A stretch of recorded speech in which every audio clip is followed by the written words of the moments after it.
Les différents paramètres de Rapido Backup.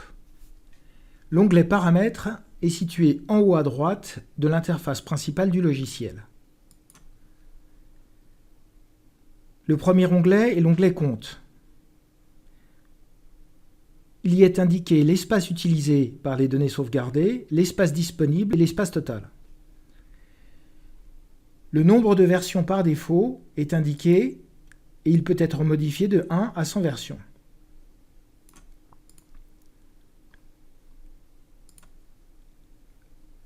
L'onglet Utilisateur. L'onglet Utilisateur indique le login et le mot de passe qui peut être modifié, ainsi qu'une clé de chiffrement qui peut être créée en définissant une passphrase afin de crypter les données au stockage, sachant qu'elles sont déjà cryptées lors du transfert sur Internet par défaut. Alors dans notre exemple, on va créer une passphrase de chiffrement. Et pour crypter un dossier, pour le garder crypté au stockage, il suffit de le sélectionner dans l'interface de Rapido Backup et de cliquer sur permuter le statut de chiffrement ou inversement pour le mettre s'il avait déjà été crypté. Et à ce moment-là, les données qui seront sauvegardées ultérieurement seront chiffrées avec la passphrase définie. Revenons aux paramètres.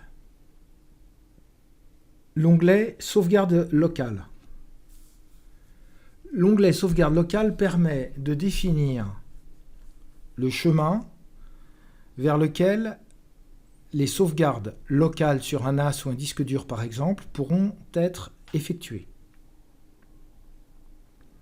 Donc on définit le chemin en cliquant ici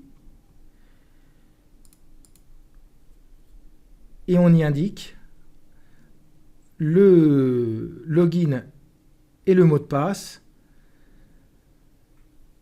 pour sauvegarder sur la ressource réseau. Jeu de sauvegarde.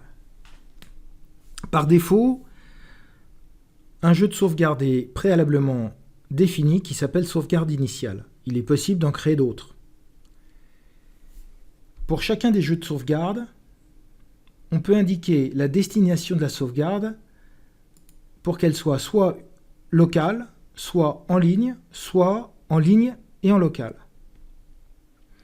Lorsqu'elle est en local et en ligne par exemple, ou en local seul, on peut décider de garder des versions ou de ne pas garder de versions sur le support local, disque dur ou NAS par exemple.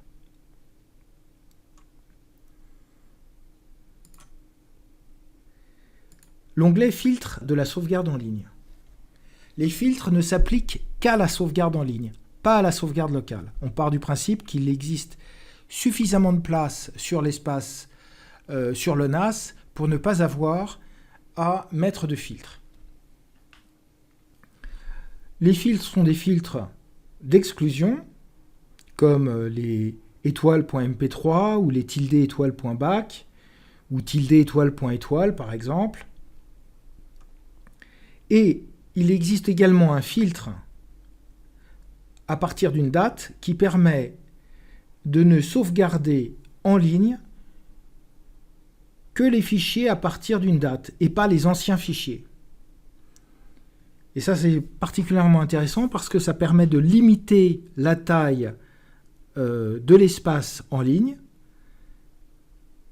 pour ne pas avoir à payer des sommes trop importantes. Alors, cette option n'est disponible qu'à partir des comptes de 50 Go ou plus. Avancé.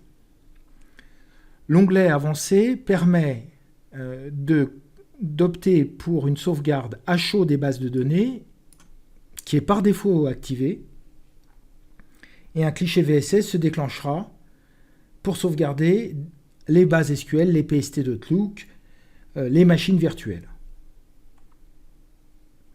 Il est également possible de supprimer de l'espace distant des fichiers qui ont été sauvegardés puis supprimés de l'ordinateur, avec une péremption d'une semaine, de 2 semaines, d'1 mois, 2 mois, 6 mois, 1 an, ou bien depuis plus d'un certain nombre de jours.